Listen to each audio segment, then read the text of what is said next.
합니다. 예, 그래서 오늘 하는 내용도요, 저희가 그 3월에 소책자로 이렇게 낼 내용이니까요, 뭐 다 하나하나 받아 적지는 않으셔도 됩니다. 그냥 편하게 들으시면 되고요. 예, 오늘 저희가 이 시간에는 이제 영혼 몸에 대해서 저희가 아주 간략하게 살펴보도록 하겠습니다.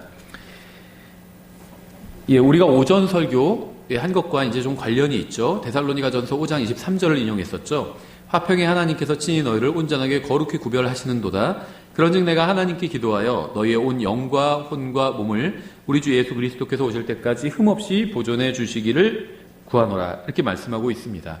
성경은 분명하게 사람이 삼중적으로 이루어졌다 이렇게 말씀하고 있어요. 근데 우리나라에서는요, 이분법이 대세입니다. 그래서 사람은 영혼과 육체로 되어 있다 이렇게 믿는 사람들이 기독교인 중에도요 훨씬 많이 있습니다.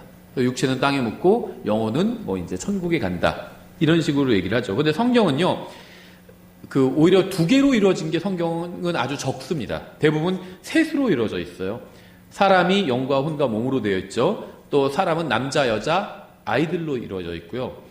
다음에 뭐 흑인, 백인, 황인 이렇게 이루어져 있죠. 그러니까 대부분이 셋으로 되어 있어요. 근데 특히 이 영혼 몸은요, 이것이 이제 하나님의 형상입니다. 하나님의 형상대로 창조되었다 이렇게 우리가 얘기를 하는데 맞는 얘기죠. 성경에 있는 얘기니까. 근데 그것은 어떤 사람들은 이제 지정의를 갖고 있는 존재가 되었다. 인간이 하나님의 형상대로 창조되었기 때문에 이렇게 얘기를 하기도 합니다. 근데 그것도 뭐 틀린 얘기는 아니죠. 근데 이제 정확히 성경적으로 본다면 하나님의 형상대로 창조되었다는 것은 사람이 삼중적으로 창조되었다는 겁니다. 하나님도 삼중적인 존재시거든요. 아버지와 아들과 성령님으로 되어 있죠. 우리나라 말에는 약간 오해 소지가 있어요. 하나님이라고 하니까 하나님이 한 분인 건 맞아요. 근데 요한일서 5장 7절의 표현을 그대로 제가 인용을 할게요. 왜냐하면 잘못 인용하면은 잘못 말하면 이단으로 몰릴 수 있기 때문에 하나님은 한 분이신데 그 한 하나님 안에 세 분이 계시죠. 세 분이 있다고 말씀하고 있어요. 아버지와 아들과 성령, 아버지와 말씀과 성령님 이 세 분은 하나이신이라 이렇게 말씀하고 있잖아요. 세 분이라고 표현하고 있어요. 영어로도 쓰리라고 표현하고 있습니다. 쓰리를 높여서 세 분이라고 우리나라 말로 한 거죠. 우리나라 말 성경 잘못 번역된 게 아니죠. 그대로 번역한 거예요. 하나님은 한 분인데 그분 한 분 하나님 안에 세 분이 있는 겁니다. 세 분에 하나님이 있는 건 아니에요. 하나님이 셋은 아니에요. 한 하나님 안에 세 분이 계시는 겁니다. 그래서 이제 하나님도 삼중적으로 존재하고 계시죠. 구조가 인간과 같은 거예요. 왜냐하면 사람이 하나님의 형상대로 이 구조에 따라 창조되었기 때문입니다. 그렇죠? 창세기 1장 27절에 나와 있죠. 하나님께서 자신의 형상으로 사람을 창조하시되 하나님의 형상으로 사람을 창조하시고 그들을 남성과 여성으로 창조하시는. 이 성별은 하나님의 형상과 관련이 없어요. 하나님의 형상으로 창조하시고 그들을 또 남성과 여성으로 만드신 거죠. 하나님께서 처음에 창조하신 사람은 영과 혼과 몸으로 된 사람이었죠. 이것을 이제 창세기 2장 7절이 잘 보여주고 있죠. 주 하나님께서 땅의 흙으로 몸을 만드신 거죠. 사람을 지으시고 생명의 숨을, 영을 불어넣으신 거죠. 그 코에 불어넣으시니 사람이 살아있는 혼이 되니라. 사람의 정체성은요, 몸에 있지도 않고 영에 있지도 않고 혼에 있습니다. 영은 사람을 살아있게 하는 기관이고요. 몸은 이 혼이 이 세상에 있을 때 거하는 집인 겁니다. 그렇죠. 그 집이 그 사람의 정체성은 아니잖아요. 집은 작고 오래되고 지저분한 집에 살아도요, 아주 인격적으로 훌륭하신 분들이 있어요. 그럼 그 사람은 훌륭한 사람인 거죠.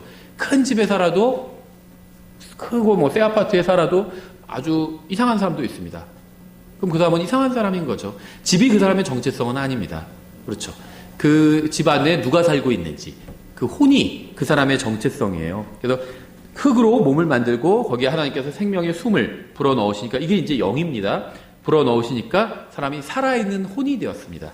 그래서 사람이 죽으면 몸이나 영이 지옥에 가는 것이 아니라 몸은 지옥에 던져줘도 금방 타버리잖아요. 이제 영원히 지옥에서 고통받는 것은 바로 그 사람의 혼이 되는 겁니다. 왜냐하면 사람의 정체성이 혼에 있기 때문에 그런 거죠. 우리나라에서는 이분법이 많다고 말씀드렸는데요. 이게 영어로는 영과 혼과 몸이 다 각자의 표현이 있죠. 바디, 소울, 스피릿. 그 히브리어, 헬라어도 다 영과 혼과 몸이 각자의 표현이 있습니다. 히브리어나 헬라어에서 영혼이란 말은 없어요. 분리되어 있습니다. 영어로도 마찬가지예요. 영혼이란 말은 없습니다. 영어에. 영혼이란 말 없어요. 번역기로 치면 뭐 스피릿이나 소울이 나올 거예요. 근데 영혼이란 말은 없습니다. 영이면 영이고 혼이면 혼이지. 우리나라만 유독 이렇게 이 2분법으로 이렇게 많이 믿고 있는 거고요.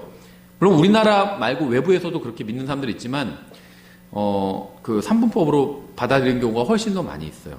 근데 성경은 영과 혼과 몸으로 이렇게 삼중적으로 사람이 되어 있다 이렇게 분명히 말씀하고 있죠. 참으로 개역 성경은요, 여호와 하나님이 흙으로 사람을 지으시고 생기를 그 코에 불어넣으시니 사람이 생령이 된지라 이렇게 말하고 있습니다. 살아있는 영이 되었다고 되어 있는 거죠.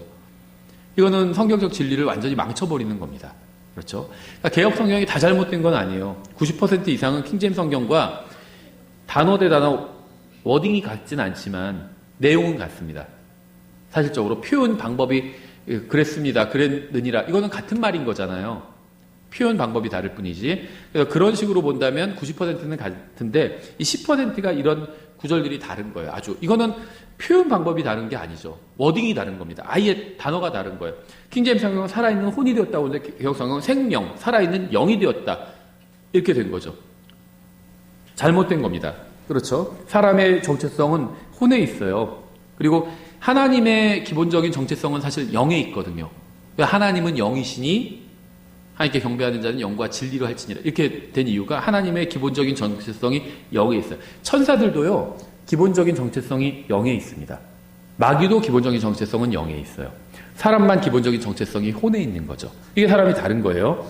그래서 이 창세기 2장 7절을 개역성경에서 변개시켰기 때문에 이 구절과 짝을 이루는 구절이 고린도전서 15장 45절이거든요. 그러므로 기록된 바 첫사람 아담은 살아있는 혼이 되었다. 창세기 2장 7절과 정확하게 진술하고 있죠. 함과 같이 마지막 아담은 살려주는 영이 되셨느니라 이렇게 말씀하고 있어요. 마지막 아담은 예수님이잖아요. 하나님의 정체성은 영에 있거든요. 예수님의 영이 사람들을 살려주잖아요. 그렇죠. 그래서 살려주는 영에 이게 짝을 이루고 있는 거예요. 사람은 혼에 있고 사람은 영에 있고. 근데 이걸 망쳐버린 거죠. 이 진리를. 예, 하나님께서는요, 아버지와 아들과 성령 삼위일체로 존재하십니다. 그래서 제가 뭐 지금 비판하는 게 이분들 다 구원받지도 못했다 이런 얘기를 하는 건 아닌데요. 우리나라 기독교는요, 대부분 삼위일체에 있어서 이단이에요, 사실은. 그렇다고 나서 그 여호와의 증인처럼 완전히 빗나간 그 구원받지도 못하는 그런 정도는 아닌데 이걸 제대로 설명하지 못합니다. 성경을 문자적으로 해석하지 않으면 이 삼위일체에 대해서 제대로 설명할 수가 없어요. 그래서 우리나라는요, 대부분 양태론적으로 설명합니다. 그게 뭐냐면요, 그 삼위일체를 이해하는데 예를 들면 물과 수증기와 얼음 이런 식으로 설명하는 게 이게 양태론적인 설명이에요. 얼음이 그러니까 물이 열을 빼앗기면은 얼음이 되죠. 열이 가해지면 수증기가 되죠. 그래서 제가 예를 들면 교회에서는 목사죠. 저희 집에 가면은 제가 남편이고 아이들한테는 또 아버지가 되죠. 만약에 제가 병원에 가면 저는 환자가 되죠, 또. 그러니까는 삼일체를 이런 식으로 해석하는 거는, 이거는 이단입니다. 그 한 사람이 같은 역할을 다 하는 거잖아요. 성경의 삼일체는 그런 게 아니거든요. 예수님에서 겟세마네에서 기도하실 때 자기가 자기한테 기도한 게 아니거든요. 다른 인격체, person이 다른 분께 기도한 거예요. 자기는 아들이고 아버지께 기도한 겁니다. 근데 여호와의 또 뭐냐라고 하냐면, 이사야서 9장에서 예수님의 이름 중에 놀라우신 분, 쭉 나오다가 영원하신 아버지도 나오잖아요. 그래서 예수님이 아버지다 이렇게 얘기하는 사람들인데 그거는 착각한 거예요. 예수님의 이름 중에 아버지가 있어요. 예수님이 하나님 아버지는 아니에요. 예수님은 아들 하나님이에요.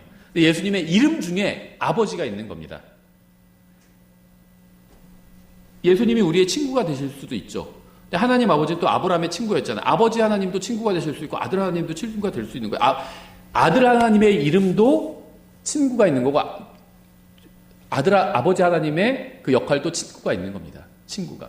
아들 하나님도 하나님이라는 이름이 있고 아버지 하나님도 하나님이라는 이름이 있어요. 아버지는 당연히 아버지고요. 아들도 아버지라는 이름을 갖고 있는 겁니다. 제가 저희 아들들한테는 아버지고 저 위에도 아버지가 계시잖아요. 저도 아버지가 있어요. 그렇죠? 저는 아이들한테는 아버지고 그럼 제가 아버지라고 불린다고 해서 제가 저희 아버지랑 같은 건 아니잖아요. 저도 아버지일 뿐이에요. 하지만 저도 아버지한테는 아들이죠. 예수님이요, 아버지 하나님한테는 아들인 거예요, 관계가. 하지만 예수님 자체도 아버지인 겁니다.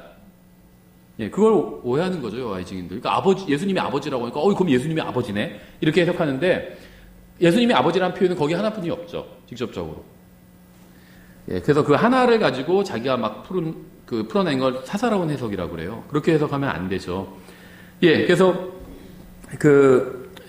우리나라 대부분 기독교가 양태론적으로 설명하는데요. 그렇지 않아요. 아버지와 아들과 성령님이 물과 수증기와 이런 관계가 아닙니다.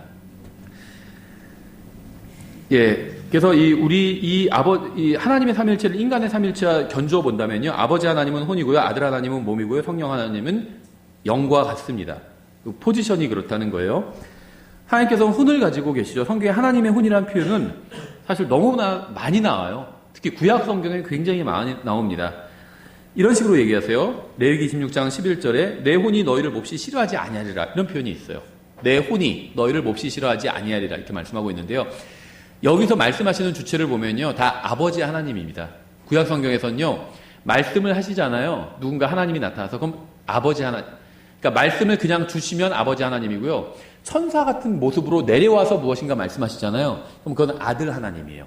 그러니까 예수님께서 인간의 몸을 입고 오신 건 2000년 전에 오신 게 처음이었습니다. 처음이자 마지막이었어요. 그렇죠? 근데 인간의 몸이 아니라 다른 육체를 입고 오신 거는 그전에도 여러 번 오셨었습니다. 대표적인 게 다니엘의 세 친구가 용광로에 던져졌을 때죠. 누가복음에 보니까 하나님의 아들 같은 분이 함께 있었잖아요. 셋을 던졌는데 넷이 있었잖아요. 그거는 인간의 육체를 입고 오신 게 아니었어요. 정말 그 변화산에서 변화되신 그 영광스러운 몸으로 오신 겁니다. 그래서 그 세 친구를 보호해 주신 거예요. 그래서 그거는 초림은 아니었죠. 인간의 몸으로 오시지 않았으니까. 그래서 구약 성경에서 말씀하시는 분은 주로 아버지 하나님입니다. 그리고 살리거나 무슨 일을 하시는 분은 성령 하나님이죠. 그리고 어떤 모습으로 나타나시는 분, 사람들 앞에서 그렇게, 그것은 아들 하나님입니다. 구약 성경에서도 이 삼위일체가 이렇게 나오고 있죠. 예, 그래서 하나님의 혼이라는 표현은요, 굉장히 많이 나와요. 그래서 하나님은 혼을 갖고 계시는 것이 분명이다. 내 혼이 너희를 싫어하지 않는다. 이렇게 말씀하시니까 내 혼이라고 하니까 혼을 갖고 계신 거죠. 소유하고 계신 거죠. My soul이라고 되어 있거든요. 소유하고 계신 거예요, 혼을. 그 다음에 하나님은 영을 갖고 계십니다. 욥기 27장 3절이죠. 내 호흡이 내 속에 있고 하나님의 영이 내 코에 있는 동안에. 창세기 2장 7절에 짝을 이루는 또 하나의 구절이 바로 욥기 27장 3절이에요. 내 호흡이 내 속에 있고, 사람이 하는 말이에요. 하나님의 영이 내 코에 있는 동안에는, 다시 말하면 내가 살아있는 동안에입니다. 창세기 2장 7절에서 이렇게 말씀하고 있죠. 생명의 숨을 하나님께서 그의 코에 불어넣으시니. 그래서 제가 숨이 하나님의 영이라고 말씀드린 이유가 그거예요. 생명의 숨을 사람의 코에 불어넣으시니까 사람이 살아있게 된 겁니다. 그런데 그 하나님의 영이 내 코에 있는 동안에는, 이거는요, 성령님이 내 코에 임하셨다 이 말이 아니에요. 하나님께서 불어넣으신 이 생명의 숨이 내 코에 있는 동안, 그럼 살아있다는 겁니다. 자기가 살아있는 동안을 이런 식으로 표현한 거예요. 그 주님의 영, 이런 표현은 성경에 많이 나오죠. 이사야서 48장 16절에도 그분의 영, 이런 표현이 나옵니다. 예를 들면요, 이제 주 하나님과 그분의 영께서 나를 보내셨느니라. 삼위일체 구절이죠. 예수님의 인용하시는 말씀이잖아요. 주 하나님, 아버지 말하는 거죠. 그분의 영, 성령님 말하는 거죠. 나를 보내셨는, 나는 예수님 말하는 거죠. 예, 그래서 그 성경에는 이렇게 삼위일체를 믿지 않으면 해석할 수 없는 구절들이 많고요. 그 다음에는 하나님이 영을 갖고 계시다, 이렇게 말씀하고 있죠. 또 하나님은 몸을 갖고 계십니다. 이 몸은 바로 예수님의 몸인 거죠. 예수님은 2000년 전에 인간의 몸으로 이 세상에 오셔서 아직도 인간의 몸을 입고 계세요. 다만 변화된 인간의 몸입니다. 변화된 인간의 몸. 그러니까 그전에는 지금 입고 계신 그 몸을 입어보신 적이 없습니다. 인간의 몸을 입고 오셨다가 부활하시면서 영광스러운 몸으로 변하셨어요. 인간의 몸인데 궁극적으로 인간의 우리도 그런 종류의 몸으로 변화가 될 거죠. 영광스러운 몸을 이루셨습니다. 예, 그래서 그게 왜 중요하냐면요, 지금도 예수님께서는 하나님과 사람 사이를 중보해주고 계세요. 근데 예수님은 원래 하나님이시니까 하나님 아버지와 잘 통하죠. 중보할 수가 있어요. 지금도 인간의 몸을 입고 계십니다. 지금도 인간이신 거예요. 한때 인간이셨던 게 아니라 지금도 인간이신 겁니다. 그래서 인간을 또 중지하실 수가 있고, 또 우리는 누구랑 결혼하죠? 하나님 아버지와 결혼하는 게 아니에요. 예수 그리스도와 혼인식을 오르게 됩니다. 인간 대 인간으로서 혼인식을 오르는 거예요. 또 예수님은 하나님의 아들이죠. 우리가 하나님의 아들이죠. 하나님의 아들 대 같은 하나님의 아들로서 혼인식을 올리게 되는 겁니다. 예, 어쨌든 간에 예수님은 그래서 인간의 몸을 갖고 계세요. 지금 몸을 갖고 계십니다. 몸을 입고 계세요. 그 셋째 하늘에 있는 왕자의 아버지의 오른편에 앉아 계신 겁니다. 인간의 몸을 입고 앉아 계신 거죠. 예. 사도행전 20장 28절이죠. 그러므로 너희 자신과 모든 양떼의 주의를 기울이라. 성령께서 너희를 그들의 감독자로 삼아서 하나님께서 자신의 피로 사신 하나님의 교회를 먹이게 하셨느니라. 이 피는 육체가 갖고 있는 거잖아요. 예수님은 육체를 가지고 계십니다. 그래서 하나님의 몸은 당연히 예수님을 말하는 거죠. 히브리서 1장 3절. 이 아들께서는 하나님의 영광의 광채시요 그분의 인격의 정확한 형상이시라. 예수님이 하나님의 정확한 형상이시래요. 근데 예수님만 정확한 형상이 아니라 아버지 하나님도 하나님의 정확한 형상이시고 성령 하나님도 하나님의 정확한 형상입니다. 그렇죠? 골로새서 2장 9절. 이는 그리스도 안에 하나님의 신격의 모든 충만이 몸의 형태로 거하기 때문이라. 예수님의 몸 안에 하나님이 들어가 계신 거예요. 하나님의 신격이 몸의 형태로 거하는 겁니다. 그렇죠? 여기서 영과 혼과 몸이 바로 인격이에요. 인격. 한 하나님 안에 세 인격이 들어가 있는 겁니다. 한 하나님 안에 세 인격이 들어가 있는 거예요. 구원받은 사람은 어떻게 되어 있죠? 구원받은 사람도 영과 혼과 몸으로 되어 있는데 한 사람 안에 옛사람과 또 새 사람이 들어가 있잖아요. 그렇죠? 복수의 사람이 들어가 있는 게 가능해요. 새 사람이 있고 옛 사람이 있잖아요. 한 하나님 안에 세 인격이 들어가 계신 거예요. 아버지와 아들과 성령님. 고린도전서 2장 14절 이렇게 되어 있어요. 그러나 본성에 속한 사람은 하나님의 영의 것들을 받아들이지 아니하나니. 제가 방금 말씀드린 것들, 이게 하나님의 영의 것들이에요. 하나님의 말씀과 관련된 게 하나님의 영에 관한 것들입니다. 그 까닭은 그것들이 그에게는 어리석은 것이기 때문이요. 또 그가 그것들을 알 수도 없나니 그 까닭은 이러한 것들이 영적으로 분별되기 때문이라. 본성에 속한 사람 내추럴맨이고요. 처음 깨어날 때와 같은 자연 그대로의 사람이라는 뜻입니다. 하나님께서 사람 만드실 때 우리의 형상으로 우리의 모양에 따라 사람을 만들자고 하셨습니다. 그렇죠? 그래서 하나님의 형상대로 창조되었다는 것은 하나님께서 삼일체로 계신 것처럼 사람도 삼중적인 존재로 만들어졌다. 이런 의미라고 보시면 됩니다. 그리스어로도요, 푸뉴마, 이게 영이고요, 푸시케가 혼이고, 소마가 몸이죠. 히브리어로도요, 루아흐, 영이고, 네페시가 혼이고, 바살이 몸입니다. 영혼, 몸을 다 구분해주고 있다는 거예요. 원어 자체에서도. 예, 먼저 영에 대해서 아주 간략하게 살펴보면요. 영은 바람과 같습니다. 모양이 없어요. 육체는 당연히 모양이 있죠. 혼도 모양이 있습니다. 우리가 뒤에서 보겠지만 영은 모양이 없어요. 요한복음 3장 6절. 바람이 마음대로 불면 내가 그 소리를 들어도 그것이 어디서 와서 어디로 가는지 알지 못하느니 성령에게서 난 사람도 다 이러하니라. 영이 바람은 아니지만 비슷합니다. 유사하다는 거예요. 바람과 같은 것이라고 말씀하고 있는 거죠. 에스겔서 37장 9절. 그때 그분께서 내게 이르시되 사람의 아들아, 이건 이제 에스겔을 부르는 거예요. 너는 바람에게 대언하라. 바람에게 대언하, 이제 마른 뼈들이 살아나는 그 문맥이죠. 바람에게 대언하여 이르기를 주 하나님께서 이같이 말씀하시니라. 바람에게 말하라고 그랬어요. 오 수마. 바람을 숨이라고 부르고 있죠. 제가 창세기 2장 7절에서 숨이 영이라고 그랬죠. 욥기 27장 3절에서 영이라고 그랬죠. 그래서 숨, 바람, 영이 성경에서 일단 이것들을 이제 그 상호 교환적으로 이 용어들을 사용하고 있다고 합니다. 숨이 영은 아니에요.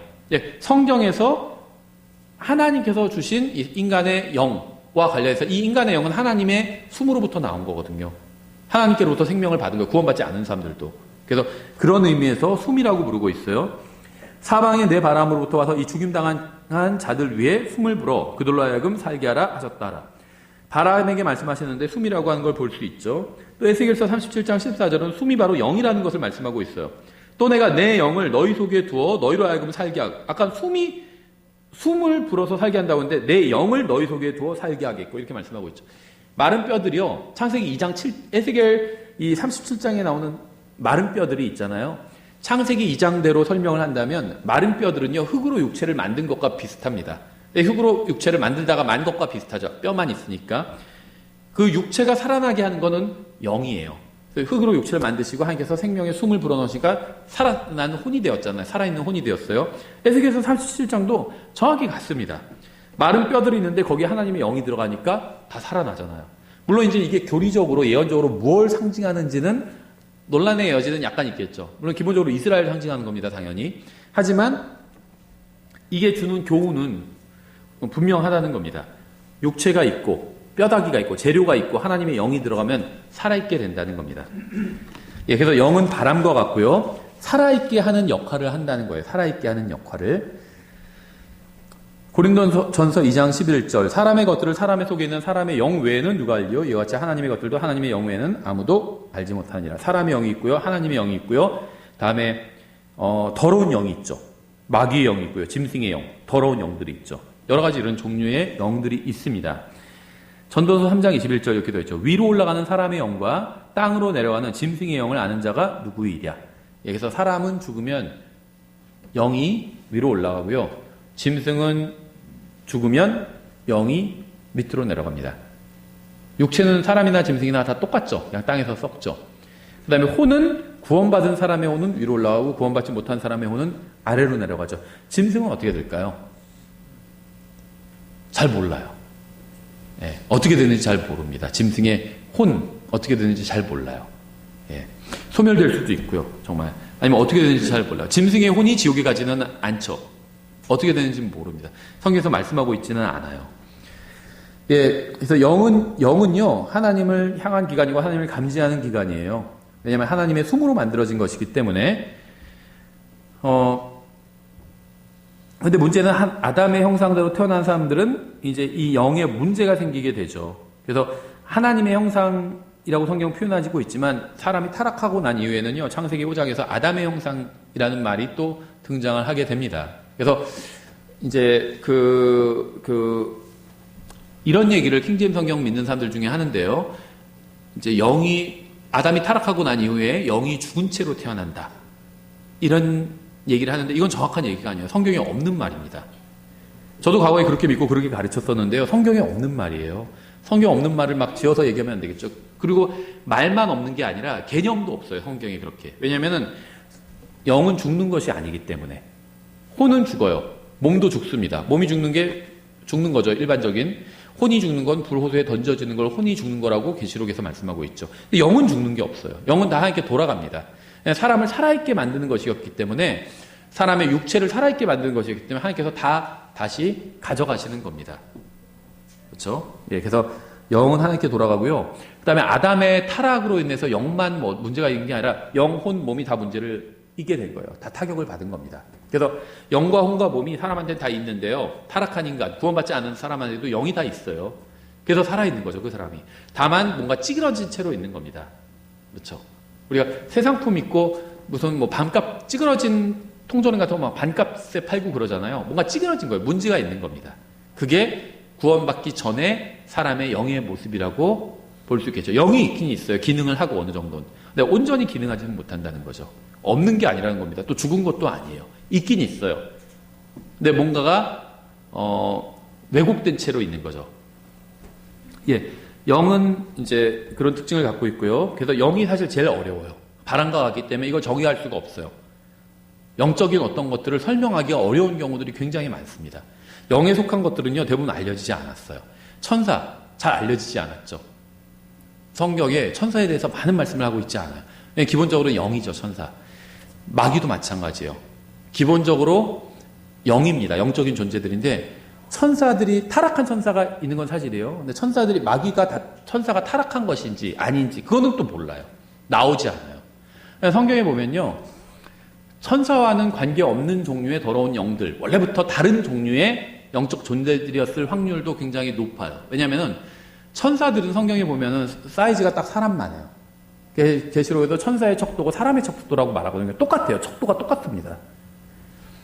팔꿈치 길이, 그럼 천사나 사람이나 똑같아요. 능력만 다를 뿐이지. 천사는 하룻밤만에 18만 5천 명을 죽일 정도로, 군대를 몰살시킬 정도로 막강합니다. 천사 하나가. 능력엔 엄청난 차이가 있지만 사이즈는 똑같아요.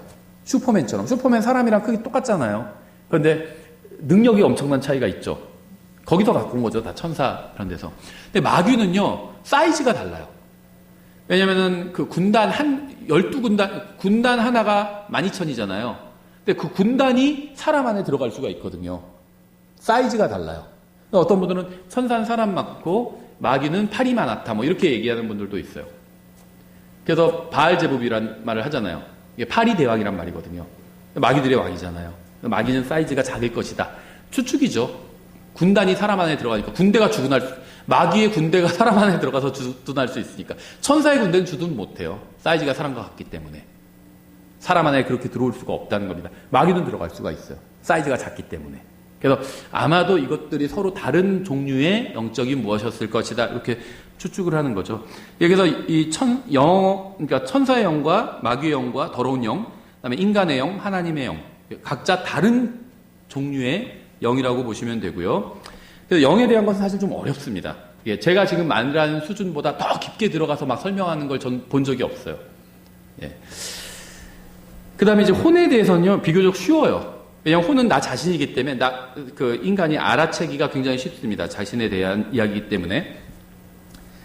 혼은 자신에 대한 기관이에요. 영은 하나님께 대한 기관이고, 영적인 것에 대한 기관이고요.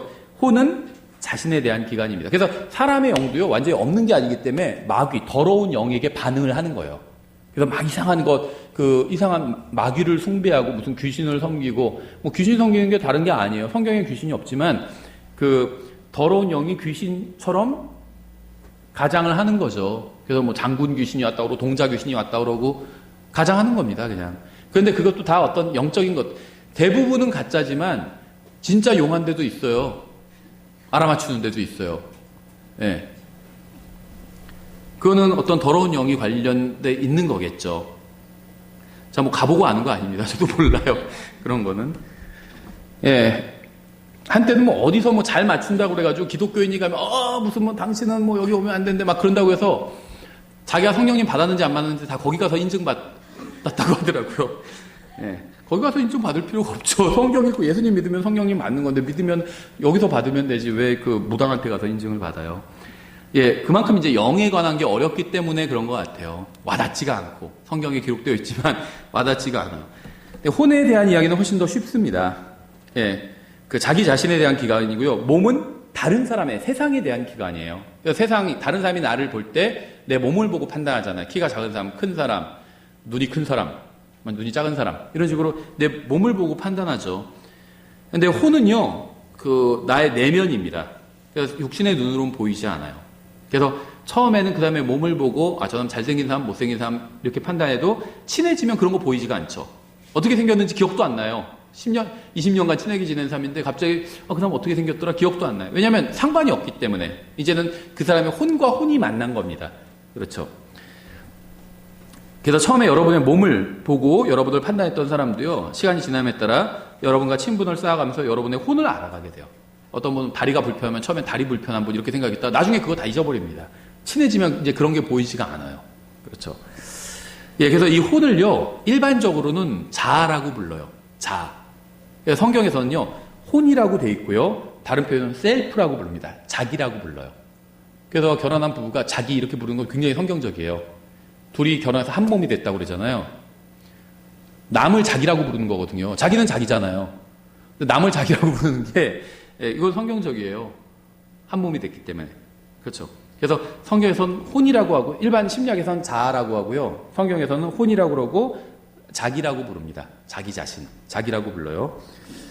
예, 그렇다면 여러분의 혼은 무엇과 같을까요? 혼은요, 기본적으로 육체랑 똑같이 생겨요. 영은 바람과 같아요. 모양이 없습니다. 근데 혼은 육체와 똑같이 생겼습니다.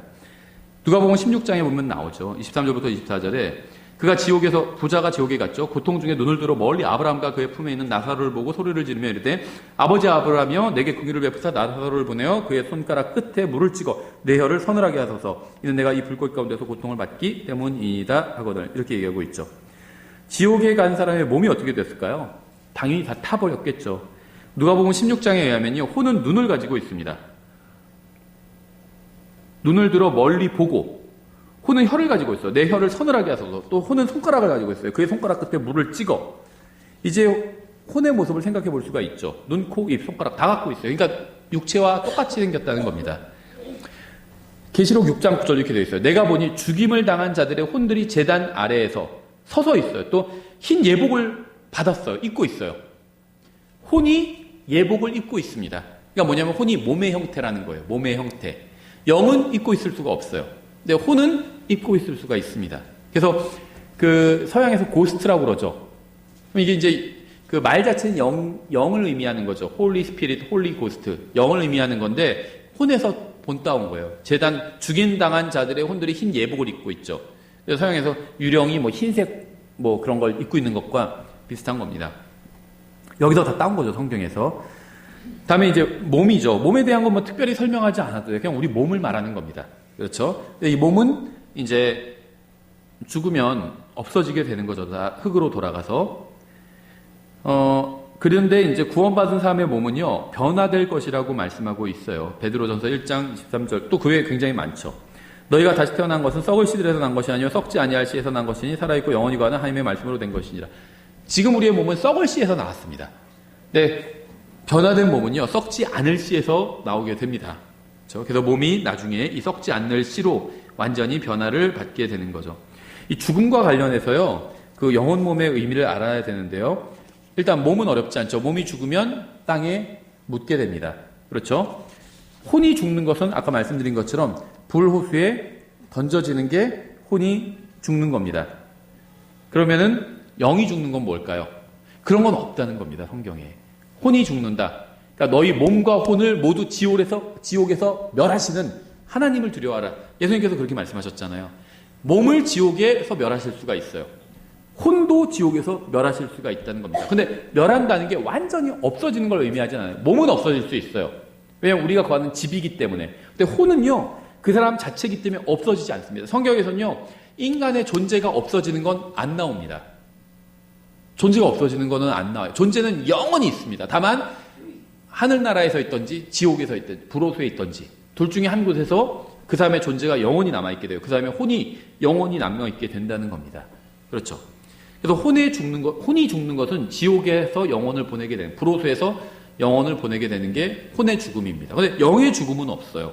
그래서 영이 죽었다, 이런 표현은요, 잘못된 표현이고 그런 개념도 성경에는 없습니다. 영은 하나님께로 돌아가는 거예요. 하나님께서 다 회수해 가십니다.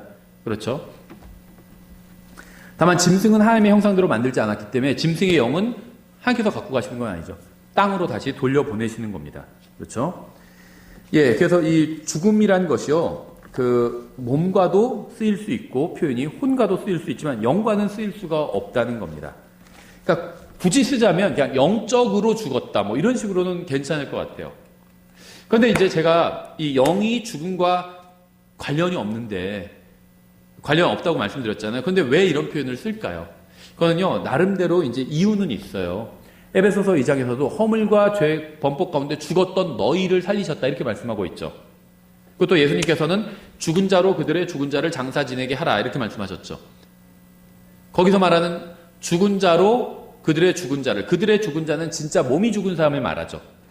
그런데 그 진짜 몸이 죽은 사람을 어떻게 보면 영적으로 죽은 사람이 장사 지내게 하라, 이런 말이겠죠. 그런데 영적으로 죽었다, 이런 말도 성경에는 또 없어요. 그렇죠? 그럼 성경에 있는 말만 갖다 쓴다면 허물과 죄 가운데 죽었던 자겠죠. 근데 그럼 이게 무슨 의미냐? 허물과 죄 가운데 죽었었다는 게 무슨 의미냐? 그건 몰라요. 그게 바로 영적으로 죽은 거다, 이렇게 설명하시는 분인데, 그게 바로 영적으로 죽은 거라는 말이 성경에는 없어요. 영적으로 죽었다는 말이 없어요, 아예. 그렇죠? 허물과 죄 가운데 죽었다는 말이 있을 뿐이지. 그러면은 이 죽었다는 말이 성경에서 어떻게 쓰이는지 보면 알 수 있어요. 죄에게는 죽은 자요, 이런 표현은 나오죠. 그러면 허물과 죄 가운데서 죽었다는 것도 그와 비슷한 표현이라고 생각할 수는 있겠죠.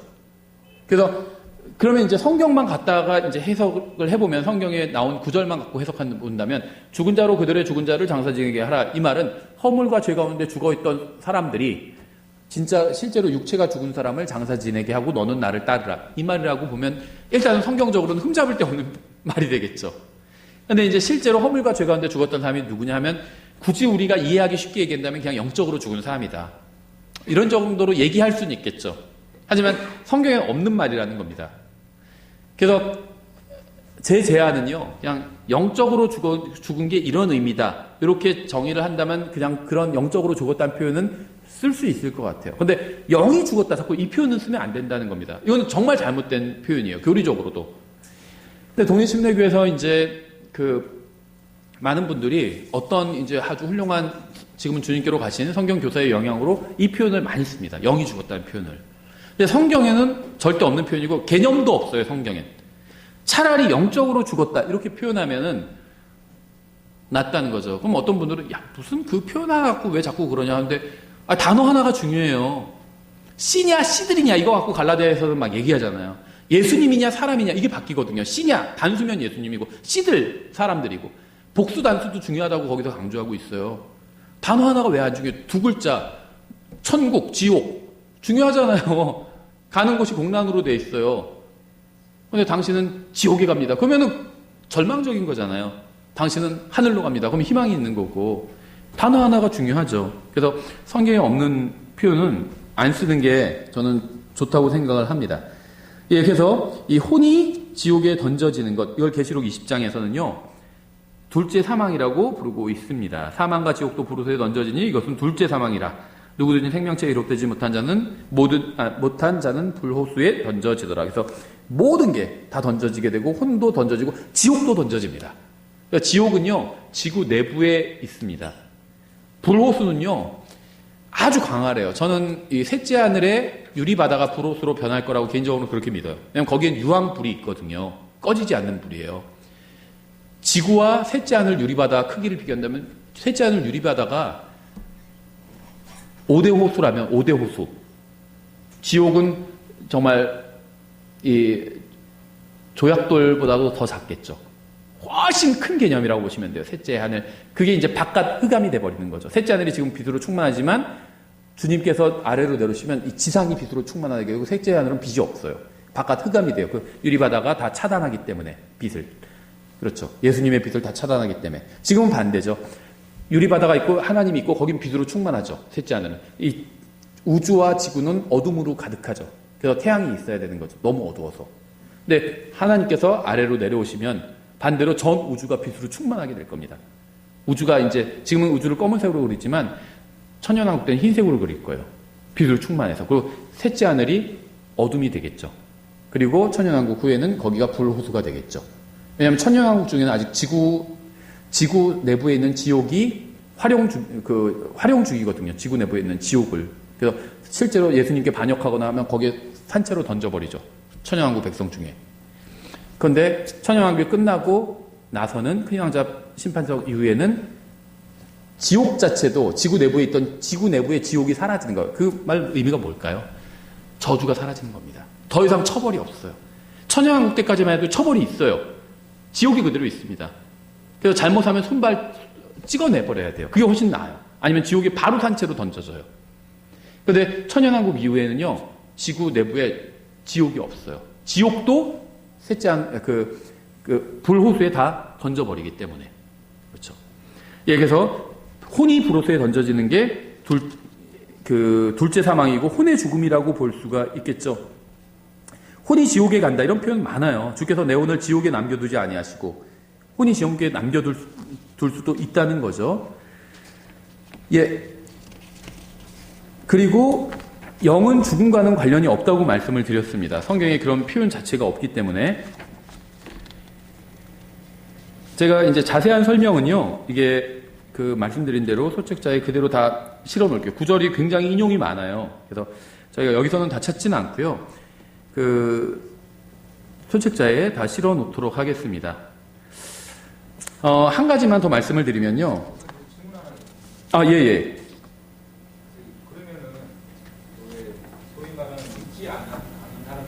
예. 문제가 있죠. 예. 그런 상태이면 우리가 왜 연결된 것처럼 믿지 아니하는 사람들 우리는 말씀을 통해 가지고 하나님 살아계시고 모든 것을 만든다고 알고 있지만은 그 사람들도 보게 되면은 내가 믿지 아니하는 것이 나중에 그 처벌을 받을 때 내가 몰랐기 때문에 내가 복음을 전달받지 않았기 때문에 이익을 될 수 없는 것이 나중에 하나님 것을 만드신 뭐 우주가 됐든 해가 됐든 달이 됐든 별이 됐든 모든 것을 통해 갖고 알 수 있다고 말씀하시잖아요. 그렇죠.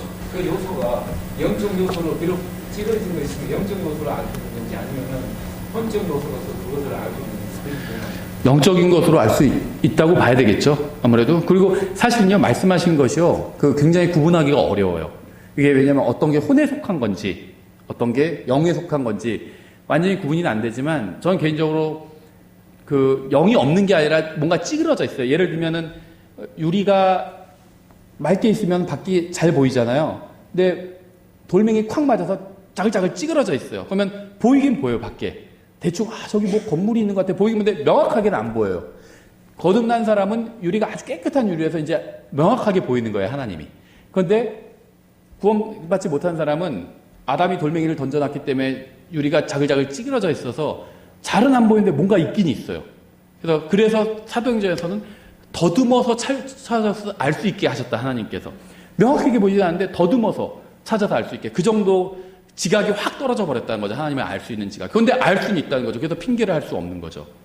예.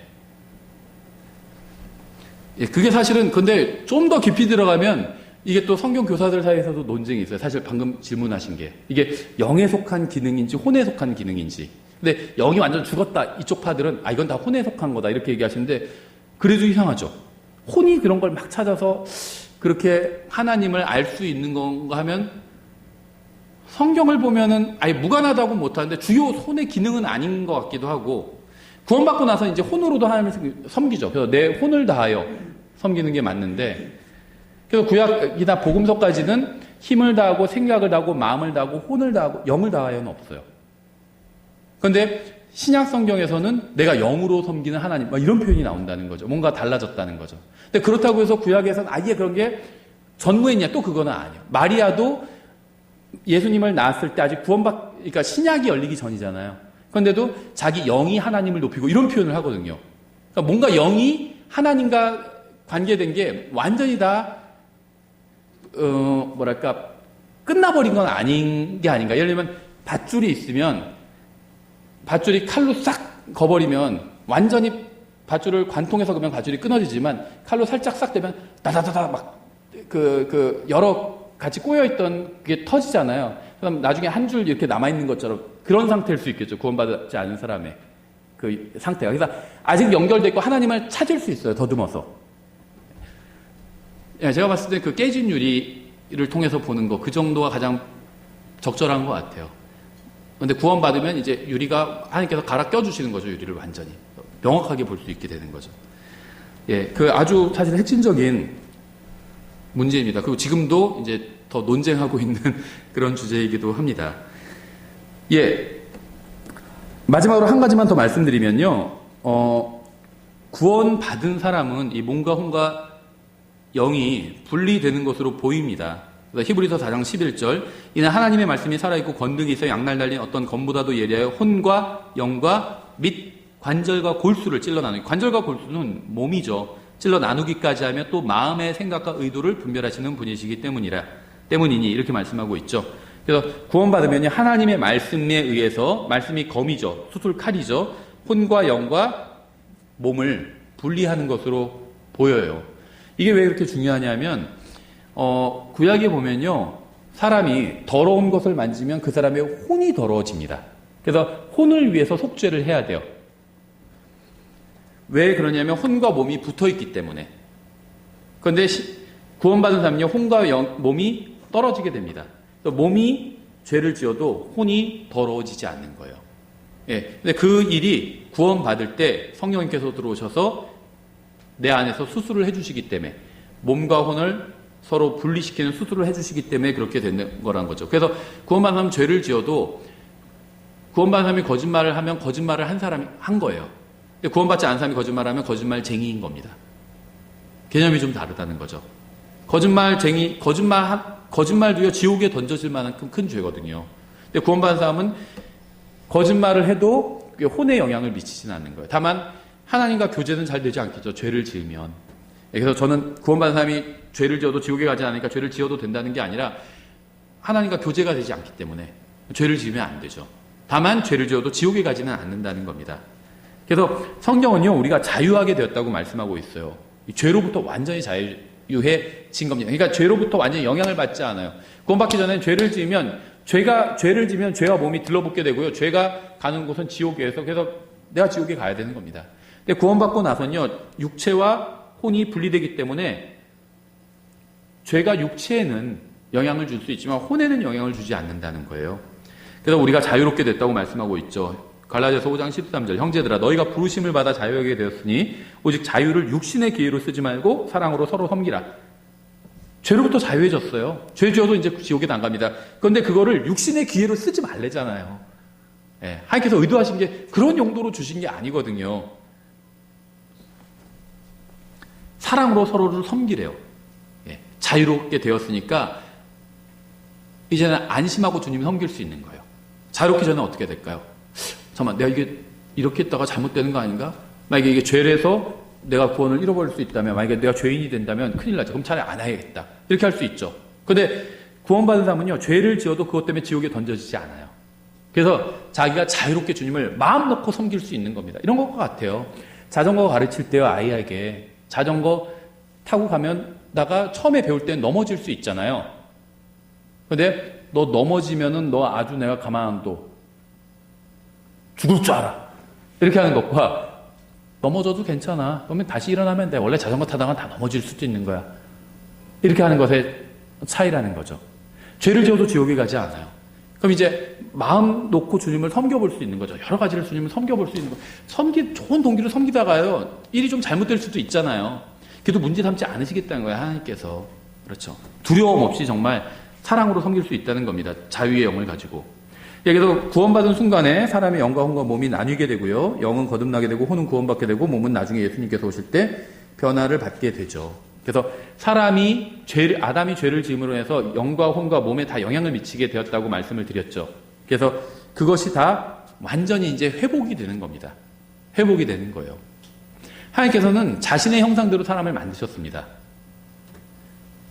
그런데 구원받지 못하고 죽은 사람의 최종적인 상태는 영은 하나님께로 돌아갔죠. 몸은 다 썩어 없어졌던지 아니면은 불에 타서 다 없어졌죠. 혼이 영원히 지옥에서 고통받게 되는데 그것은 하나님께서 의도하신 사람의 모습은 아니라는 겁니다. 처음에는 하나님의 형상대로 창조되었지만 그 사람도 결국 예수님을 끝까지 거부함으로 인해서 결국에는 혼만 남게 되었죠. 그건 하나님의 의도가 아니에요. 근데 구원받고 하늘에 있는 사람은 영이 하나님께로 갔죠. 그 다음에 혼도 구원받아서 하나님께로 갔죠. 몸은 변화받게 되죠. 그럼 완전히 영과 혼과 몸이 하나님께서 의도하신 아주 건강한 모습으로 이루어져 있게 되는 거죠. 그래서 결론적으로 말씀드리면요. 영은 거듭났고요. 예수님을 믿는 순간 혼은 구원받았고요. 이제 몸은 예수님께서 공중으로 오실 때 변화받게 될 겁니다. 그래서 이것을 성경은 이제 하나님의 형상이라고 말씀하고 있어요. 근데 이제 성경에서요, 그 제자들이 예수님께 와서 이제 세금을 바치는 것이 옳으냐, 아니냐, 이거에 대해서 질문을 했었잖아요. 그러니까 이 세상의 법에 순종해야 되냐, 이거 물어보신 거죠. 이걸 물어본 거죠, 제자들이 예수님께. 그것도 이제 악한 법에도 순종해야 되느냐, 이걸 그러니까 집권자에게도 순종해야 되냐, 이걸 물어보신 거죠. 왜냐하면 그때 당시에 황제는 성경적으로 봤을 때 선한 사람이 절대 아니었습니다. 악한 사람이었죠. 근데 일단은 국가에서 정한 어떤 일반적인 법은 지키라고 말씀한 거죠. 사람을 죽여라, 이런 법은 지킬 수 없죠. 하지만 일반적인 세금 바쳐라. 세금을 바쳐야지 그걸 갖고 이제 국가에서 뭐 예산도 쓰고 다음에 사람들이 살 수 있도록 여러 가지를 할 거 아니에요. 세금을 내라는 거였죠. 그건 내야 되는 겁니다. 그렇죠? 그런데 제가 드리고 싶은 말씀은 뭐냐면 예수님께서 거기서 하신 말씀이 있어요. 지금도 그렇지만 옛날 돈에는 다 사람의 그 권력자의 얼굴이 새겨져 있잖아요. 그러니까 예수님께서 그 형상이 누구 것이냐 이렇게 물어보셨죠. 그러니까 이거 시저의 겁니다. 그러니까는 시저의 것은 시저에게 줘라 이렇게 말씀하셨죠. 근데 그 뒤에 이어지는 생략된 내용이 뭐냐면요. 예수님께서 말씀하셨죠. 하나님의 것을 하나님께 바치라고 했죠. 그렇게만 말씀하셨는데 영혼 몸과 관련해서 우리는 하나님의 형상대로 창조되었고 아담으로 인해서 손상이 가해졌지만 다시 우리가 구원받으면서 하나님의 형상이 완전히 회복되었죠. 그 회복될 게 또 육체에 관해서는 약속되어 있고요. 우리는 하나님의 형상이 완전히 회복된 겁니다. 그럼 우리는 하나님의 형상이 우리에게 기록되어 있어요. 그럼 하나님의 것은 하나님께 드려야 되는 거죠. 우리는 사람은 그래서 하나님께 드려야 돼요. 특히 구원받은 사람은 자신을 하나님께 드려야 됩니다. 왜냐하면 하나님의 형상이 기록되어 있기 때문에. 그렇죠. 국가의 지도자 얼굴이 기록된 것은 국가에 주라고 했잖아요. 하나님의 형상이 기록된 건 하나님께 드리라는 겁니다. 예, 그래서 사람이 하나님을 위해서 살 때 하나님의 형상대로 만드신 목적이 온전히 성취되는 거라는 사실을 우리가 알 수가 있죠. 예, 그래서 이 내용도 말씀드린 것처럼 책으로 간단히 정리하겠습니다. 3월 정에 출간을 하겠습니다. 예, 저희 기도하고 찬양하고 마치겠습니다. 기도하겠습니다. 하나님 아버지, 저희들을 창조해 주시고 또 저희들에게 구원의 길을 열어주시고 이제 하나님과 영원히 아들과 아버지로서 또 남편과 아내의 그 친밀한 관계로서 교제를 나누게 허락해 주심 감사드립니다. 저희가 이 복된 정말 소망을 갖고 이 세상을 살 수 있도록 허락해 주셔서 감사드리고 저희가 이 복된 소망을 저희만 품고 있는 것이 아니라 또 다른 사람들에게도 나누면서 살 수 있도록 또 주님께서 저희 안에서 역사해 주시기 원합니다. 감사드리며 예수님의 이름으로 기도드렸습니다. 아멘.